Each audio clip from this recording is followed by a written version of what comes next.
1. Sur l'Olympe. Une montagne emplit tout l'horizon des hommes, l'Olympe. Pas de ciel, telle est l'ombre où nous sommes. L'orgueil, la volupté féroce au chant lascif, la guerre secouant des éclairs convulsifs, la splendide Vénus, nue, effrayante, obscure, le meurtre appelé Mars, le vol nommé Mercure, l'inceste souriant, ivre au sinistre hymen, le parricide ayant le tonnerre à la main, Pluton livide avec l'enfer pour auréole, l'immense fou Neptune en proie aux vagues éoles, l'orageux Jupiter, Diane à l'œil peu sûr, des fronts de météores entrevus dans l'azur habitent ce sommet.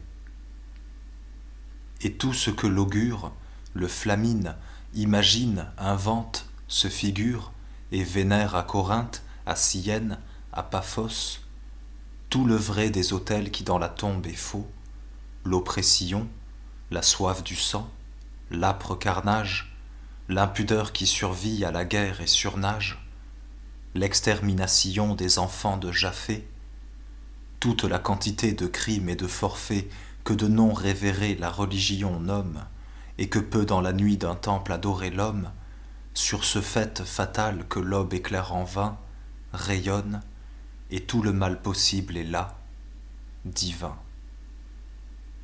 Jadis la terre était heureuse, elle était libre, et donnant l'équité pour base à l'équilibre, elle avait ses grands-fils, les géants, ses petits, les hommes, et tremblants, cachés, honteux, blottis dans les antres, n'osant nuire à la créature, les fléaux avaient peur de la sainte nature.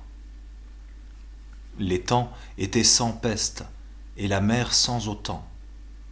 Tout était beauté, fête, amour, blancheur, printemps. Les glogues souriaient dans la forêt. Les tombes s'entr'ouvraient pour laisser s'envoler des colombes. L'arbre était sous le vent comme un luth sous l'archer. L'ours allaitait l'agneau que le lion léchait. L'homme avait tous les biens que la candeur procure. On ne connaissait pas Plutus, ni ce Mercure qui plus tard fit Sidon et Tarsis, et sculpta le caducée au mur impur de Sarepta. On ignorait ces mots, corrompre, acheter, vendre. On donnait.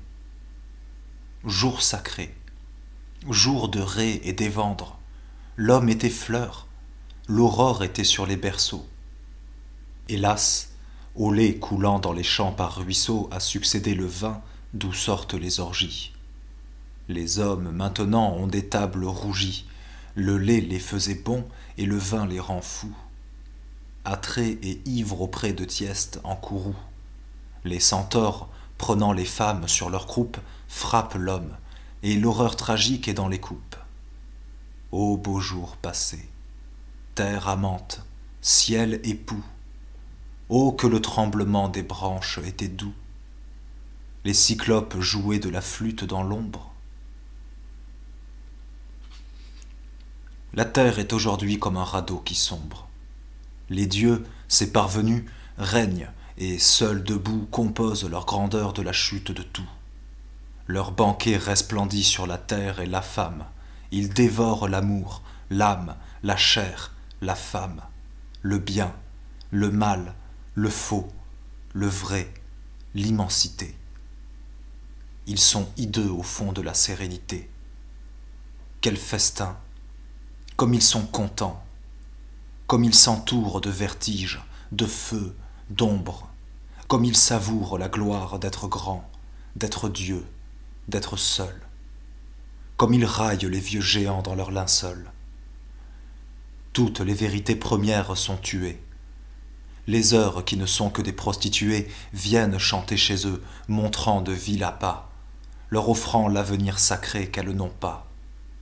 Hébé leur verse à boire et leur soif dit encore. 3 danseuses, Thalie, Aglaé, Terpsichore, sont là, belles, croisant leurs pas mélodieux. Qu'il est doux d'avoir fait le mal qui vous fait Dieu. Vaincre, être situé au lieu inabordable, torturer et jouir. Ils vivent formidables dans l'éblouissement des grâces aux seins nus. Ils sont les radieux, ils sont les inconnus. Ils ont détruit Kraos, Nephthys, Anté, Otase. Être horrible et beau, c'est une double extase. Comme ils sont adorés, comme ils sont odieux, ils perdent la raison à force d'être dieux. Car la férocité, c'est la vraie allégresse, et Bacchus fait traîner par des tigres l'ivresse. Ils inspirent Dodone, Éléphantine, Andore. Chacun d'eux à la main tient une coupe d'or, pure à mouler dessus un sein de jeune fille. Sur son trépied en crête, à Cume sous sa grille, la Sibylle leur livre à travers ses barreaux le secret de la foudre en ses vers fulguraux. Car cette louve sait le fatal fond des choses. Toute la terre tremble à leur métamorphose. La forêt, où le jour pâle pénètre peu, quand elle voit un monstre, a peur de voir un dieu. Quelle joie ils se font avec l'univers triste, comme ils sont convaincus que rien hors d'eux n'existe, comme ils se sentent forts, immortels, éternels. Quelle tranquillité d'être les criminels, les tyrans, les bourreaux, les dogmes, les idoles, d'emplir d'ombre et d'horreur les pythonisses folles, les ménades d'amour, les sages de stupeur, d'avoir partout pour soi l'autel noir de la peur, d'avoir l'antre, l'écho, le lieu visionnaire, tous les fracas depuis l'Etna jusqu'au tonnerre, toutes les tours, depuis Pharos jusqu'à Babel, d'être sous tous les noms possibles, Dagon, Bel, Jovis, Horus, Moloch et Teutatès, les maîtres, d'avoir à soi la nuit, le vent, les bois, les prêtres, de posséder le monde entier, Éphèse et Tyr, Thulé, Thèbes et les flots dont on ne peut sortir, et d'avoir au-delà des colonnes d'Hercule toute l'obscurité qui menace et recule. Quelle toute-puissance! Effarer le lion, dompter l'aigle, poser Ossa sur Pélion, avoir du cap d'Asie au pic Acrocérone, toute la mer pour peuple et tous les monts sur trône, avoir le sable et l'onde et l'herbe et le granit et la brume ignorée où le monde finit.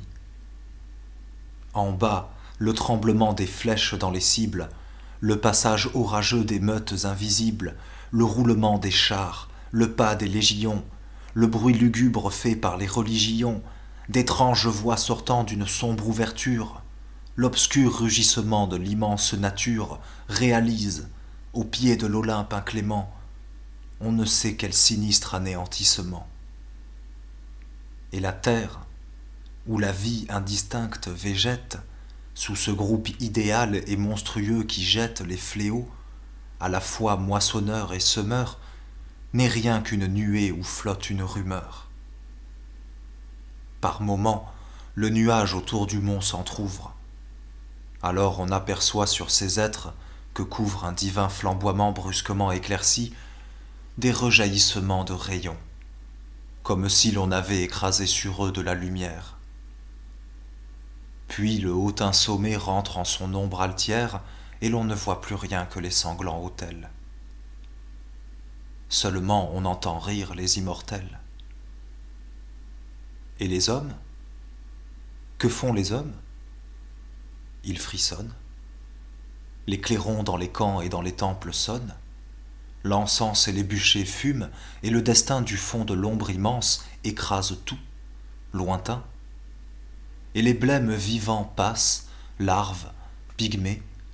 Ils regardent l'Olympe à travers les fumées et se taisent, sachant que le sort est sur eux, d'autant plus éblouis qu'ils sont plus ténébreux. Leur seule volonté, c'est de ne pas comprendre. Ils acceptent tout, vie et tombeau, flamme et cendre. Tout ce que font les rois, tout ce que les dieux font, tant le frémissement des âmes est profond. 2. Sous l'Olympe. Cependant, un des fils de la terre, farouche, un titan, l'ombre au front et l'écume à la bouche, Phthos le géant, l'aîné des colosses vaincus, tandis qu'en haut les dieux, enivrés par Bacchus, mêlent leur joie autour de la royale table, rêvent sous l'épaisseur du mont épouvantable.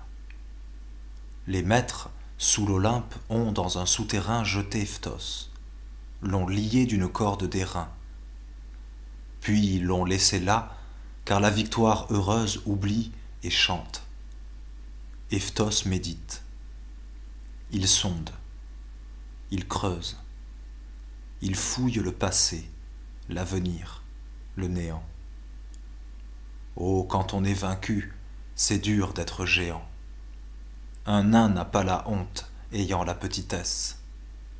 Seuls les cœurs de titan ont la grande tristesse. Le volcan morne sent qu'il s'éteint par degrés, et la défaite est lourde au front démesuré. Ce vaincu saigne et songe, étonné. Quelle chute! Les dieux ont commencé la tragique dispute, et la terre est leur proie. Ô deuil! Il mord son poing. Comment respire-t-il? Il ne respire point.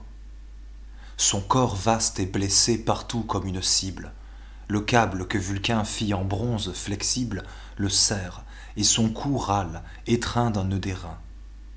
Phthos médite, et ce grand furieux est serein. Il méprise, indigné, les fers, les clous, les gênes. 3. Ce que les géants sont devenus. Il songe au fier passé des puissants terrigènes, maintenant dispersés dans 20 charniers divers, vastes membres d'un monstre auguste, l'univers. Toute la terre était dans ces hommes énormes. À cette heure, mêlés aux montagnes sans forme, ils gisent, accablés par le destin hideux, plus morts que le sarment qu'un pâtre casse en deux. Où sont-ils? Sous des rocs abjects, cariatides des ténards ardents, des cocytes fétides, encelade a sur lui l'infâme Etna fumant. C'est son bagne, et l'on voit de l'âpre entassement sortir son pied qui semble un morceau de montagne. Thor est sous l'écueil noir qui sera la Bretagne. Sur Anax, le géant de Tyrinthe, Arachné file sa toile, tant il est bien enchaîné. Pluton, après avoir mis Kotos dans les rêbes, a cloué ses 100 mains aux 100 portes de Thèbes. Mops est évanoui sous l'Athos. C'est Hermès qui l'enferme. On ne peut espérer que jamais dans ces caves du monde aucun souffle ranime Rotus, Porphyrion, Mégatlas, Évonyme, couché tout de son long sous le haut mont Liban, Titlis souffre et, saisi par Notus, Villeforban, Scrops flotte sous Délos, l'île errante et funeste. Dronte est muré sous Delphes, et Mimas sous Proneste. Cobé, Géreste, Andès, Béor, Cédalion, Jax, qui dormait le jour ainsi que le lion, tous ces êtres plus grands que des monts sont esclaves, les uns sous des glaciers, les autres sous des laves, dans on ne sait quel lâche enfer fastidieux. Et Prométhée, hélas, quel bandit que c'est Dieu. Personne au fond ne sait le crime de Tantale.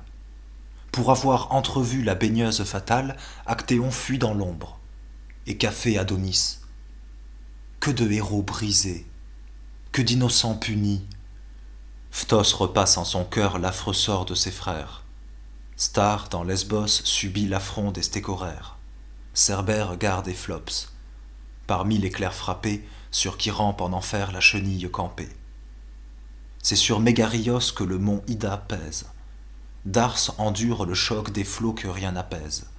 Rame est si bien captif du Styx fuligineux qu'il n'en a pas encore pu desserrer les nœuds. Atlas porte le monde, et l'on entend le pôle craquer quand le géant lassé change d'épaule. Lié sous le volcan Liparis, noir récif, Typhée est au milieu de la flamme, pensif. Tous ces titans, Stélos, Thalémon, Ecmonide, Gai, dont l'œil bleu faisait reculer l'Euménide, ont succombé, percés de flèches de l'éther, sous le guet-apens brusque et vil de Jupiter. Les géants qui gardaient l'âge d'or dont la taille rassurait la nature ont perdu la bataille, et les colosses sont remplacés par les dieux. La terre n'a plus d'âme, et le ciel n'a plus Dieu. Tout est mort. Seuls ces rois épouvantables vivent. Les stupides saisons comme des chiens les suivent. L'ordre éternel les semble approuver en marchant. Dans l'Olympe, où le cri du monde arrive chant, où l'étourdissement conseille l'inclémence, on rit. Tant de victoires a droit à la démence, et ces dieux ont raison. Phthos écume. Oui, dit-il, ils ont raison. Eau, flamme, éléments, air subtil, vous ne vous êtes pas défendus. Votre orage n'a pas eu dans la lutte affreuse assez de rage. Vous vous êtes laissé museler lâchement. Le mal triomphe, et Phthos frémit. Écroulement. Tous les géants sont pris et garrottés. Que faire? Il songe. 4. L'effort. Quoi? L'eau court, le cheval se déferre, l'humble oiseau brise l'œuf à coups de bec, le vent prend la fuite malgré l'éclair le poursuivant, le loup s'en va, bravant le pâtre et le molosse, le rat ronge sa cage, et lui, titan, colosse, lui dont le cœur a plus de lave qu'un volcan, lui, Phthos, il resterait dans cette ombre, au carcan? Ô fureur, non. Il tord ses os, tend ses vertèbres, se débat. Lequel est le plus dur, ô ténèbres, de la chair d'un titan ou de l'airain des dieux? Tout à coup, sous l'effort, ô matin radieux, quand tu remplis d'aurore et d'amour le grand chêne, ton chant n'est pas plus doux que le bruit d'une chaîne qui se casse et qui met une âme en liberté. Le carcan s'est fendu, les nœuds ont éclaté, le roc sent remuer l'être extraordinaire. Ah, dit Phthos, et sa joie est semblable au tonnerre. Le voilà libre. Non, la montagne est sur lui. Les fers sont les anneaux de ce serpent, l'ennui. Ils sont rompus, mais quoi? Tout ce granit l'arrête. Que faire avec ce mont difforme sur sa tête? Qu'importe une montagne à qui brisa ses fers? Certes, il fuira. Dût-il déranger les enfers? Certes, il s'évadera dans la profondeur sombre. Qu'importe le possible et les chaos sans nombre, le précipice en bas, l'escarpement en haut? Fauve, il dépave avec ses ongles son cachot. Il arrache une pierre, une autre encore. Oh, quelle étrange nuit sous l'univers sonore! Un trou s'offre lugubre. Il y plonge, et, rampant dans un vide où l'effroi du tombeau se répand, il voit sous lui de l'ombre et de l'horreur. Il entre. Il est dans on ne sait quel intérieur d'antre. Il avance, il serpente, il fend les blocs mal joints. Il disloque la roche entre ses vastes poings. Les enchevêtrements de racines vivaces, les fuites d'eau mouillant de livides crevasses, il franchit tout. Des reins, des coudes, des talons, il pousse devant lui l'abîme et dit « Allons !» Et le voilà perdu sous des amas funèbres, remuant les granites, les miasmes, les ténèbres, et tout le noir dessous de l'Olympe éclatant. Par moments il s'arrête, il écoute, il entend sur sa tête les dieux rire et pleurer la terre. Bruit tragique. À plat ventre, ainsi que la panthère, il s'aventure. Il voit ce qui n'a pas de nom. Il n'est plus prisonnier. S'est-il échappé? Non. Où fuir, puisqu'ils ont tout? Rage, ô pensée amère. Il rentre au flanc sacré de la terre, sa mère. Stagnation, noirceur, tombe, bloc étouffant. Et dire que les dieux sont là-haut, triomphants, et que la terre est tout, et qu'ils ont pris la terre.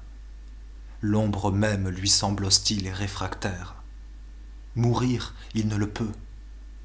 Mais renaître, qui sait? Il va. L'obscurité s'en fond. Qu'est-ce que c'est? Il fouille le néant, et le néant résiste.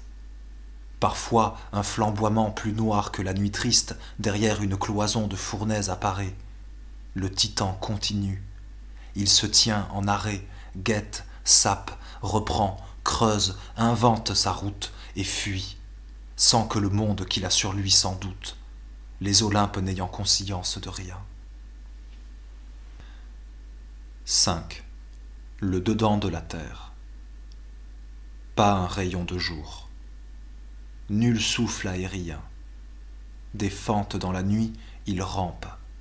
Après des caves, où gronde un gonflement de soufre et de lave, il traverse des eaux hideuses. Mais que font l'onde et la flamme, et l'ombre à qui cherche le fond? Le dénouement, la fin, la liberté. L'issue? Son crâne et son levier, sa main et sa massue.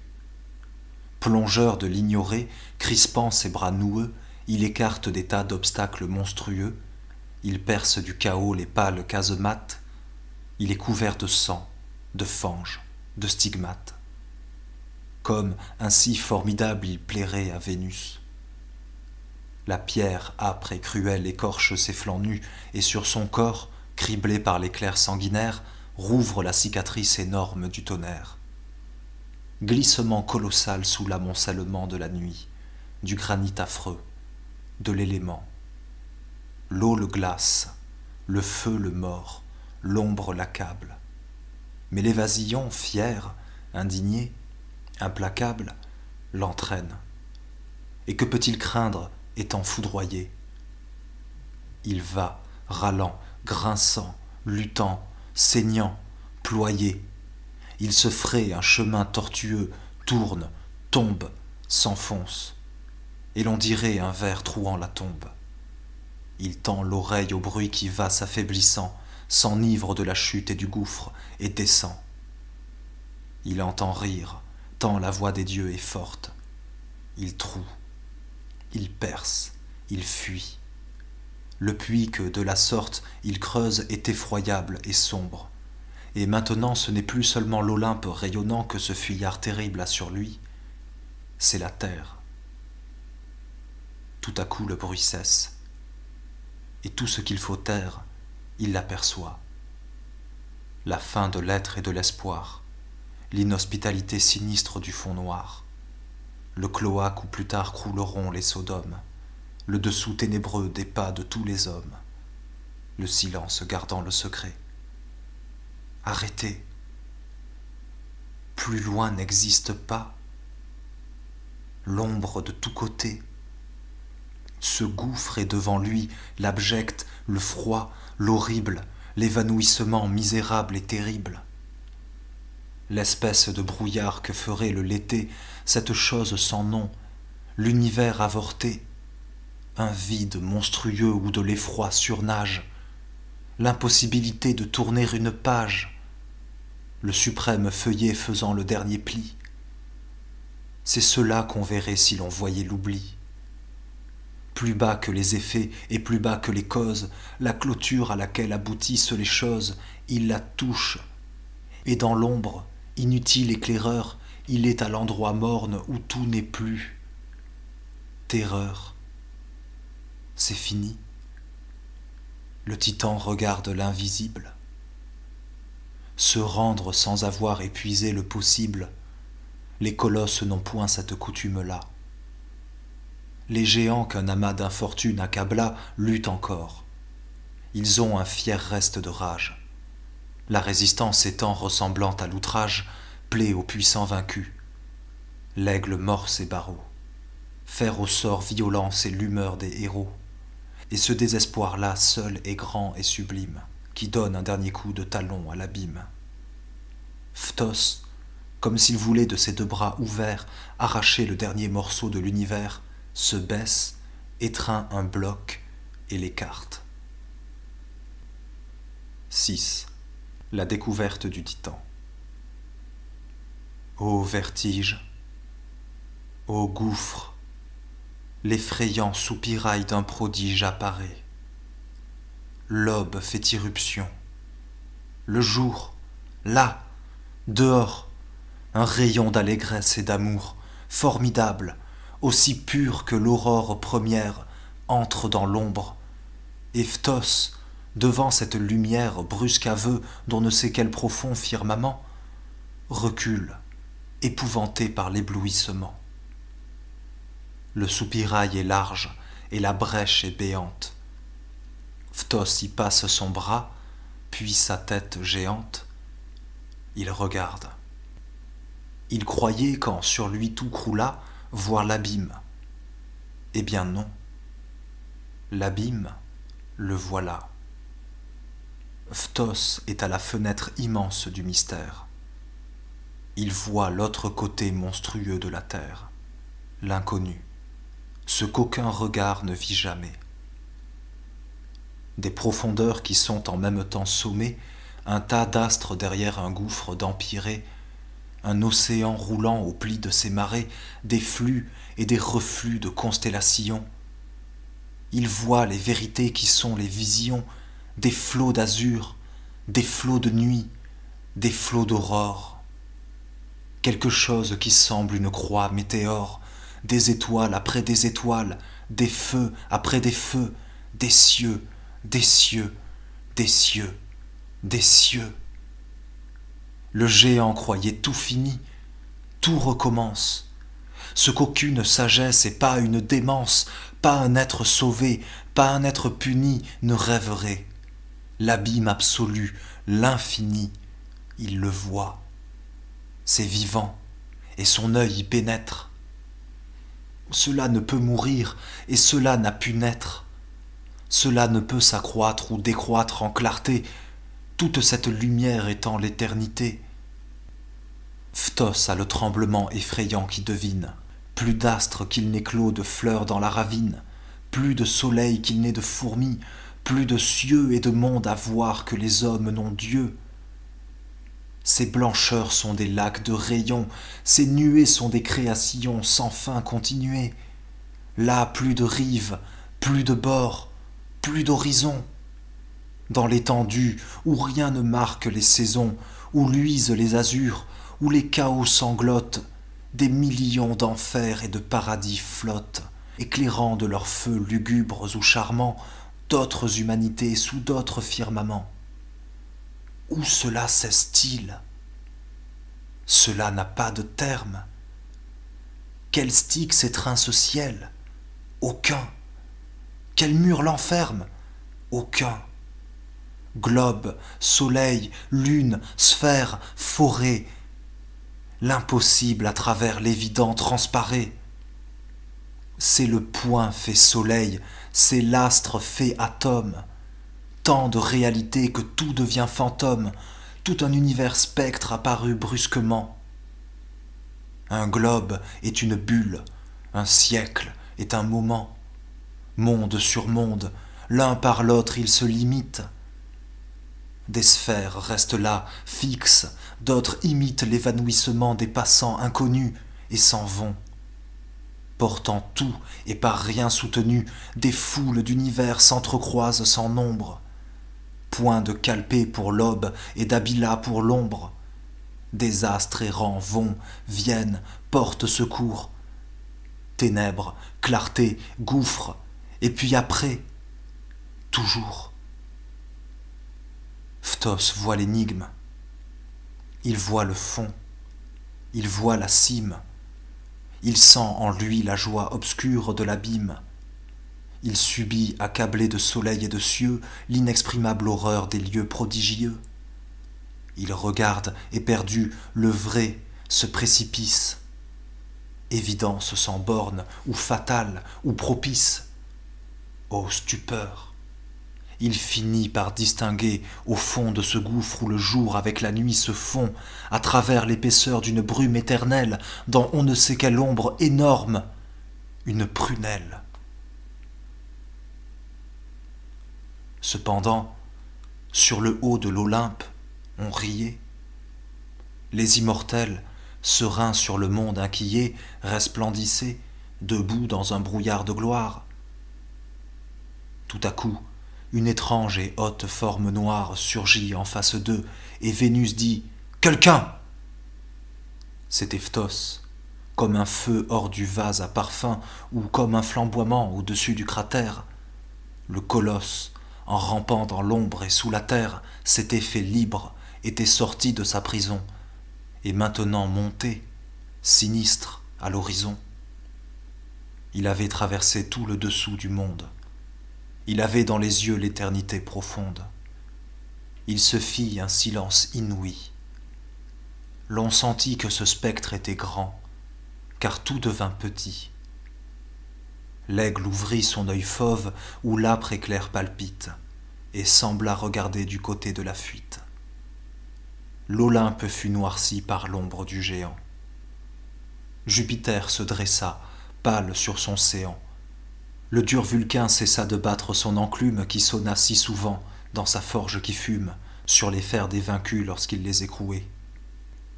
Afin qu'on n'entendît pas même leur rouer, les trois grâces d'en haut firent signe aux trois parcs. Alors le Titan, grave, altier, portant les marques des tonnerres sur lui tant de fois essayés, ayant l'immense aspect des sommets foudroyés et la difformité sublime des décombres, regarda fixement les Olympiens sombres, stupéfaits sur leur cime au fond de l'éther bleu, et leur cria, terrible, « Ô Dieu, il est un Dieu !»